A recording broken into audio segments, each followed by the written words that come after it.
God gave Joshua the job of leading the Israelites.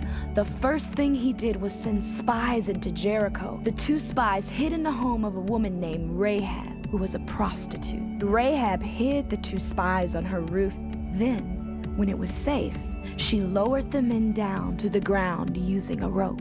Joshua led his army to the city of Jericho.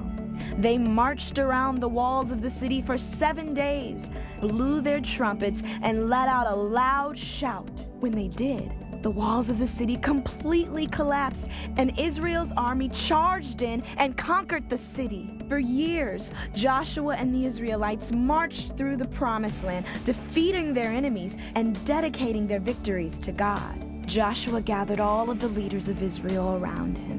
He placed a large stone under an oak tree as a reminder to all to follow the laws of God.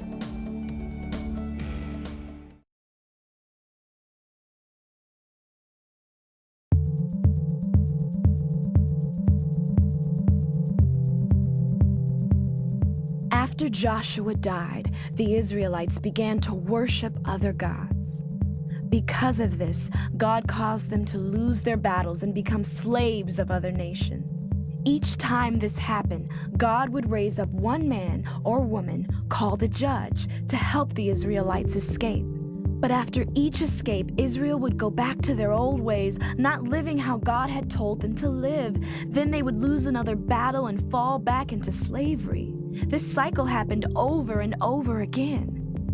At one point, the Israelites were enslaved in a country called Midian. They cried out to God for rescue, and God sent an angel to a man named Gideon to help them. God told Gideon the only way to beat the Midianites was to send only a small number of soldiers, just 300. So, in the middle of the night, the 300 soldiers came to the edge of the Midianite camp, blew their trumpets all at once, and smashed jars with torches in them.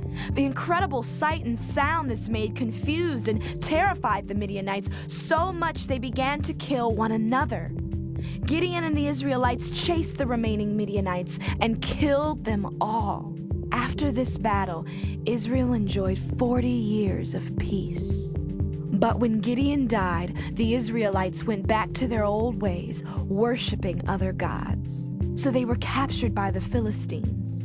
God sent another judge named Samson. Samson had long hair and was incredibly strong. At one point, he actually killed a wild lion with his bare hands, tearing it to pieces.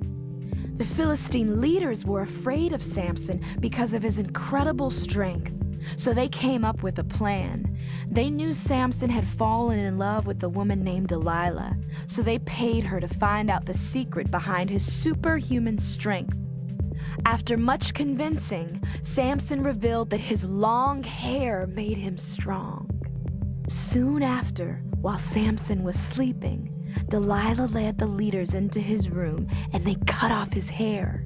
With his strength gone, the Philistines gouged his eyes out and threw him in prison. While there, his hair grew back and his strength began to return. One day, while the Philistines were partying, they took Samson out of prison, forcing him to perform in front of them in their palace. While standing between 2 pillars, Samson prayed that God would give him strength. Then he placed his hands on the pillars and shook them until the roof of the palace completely caved in, killing all the Philistines as well as himself. After Samson's death, the Israelites' pattern of disobedience continued, and God would need to look outside of Israel for someone who would follow God's ways.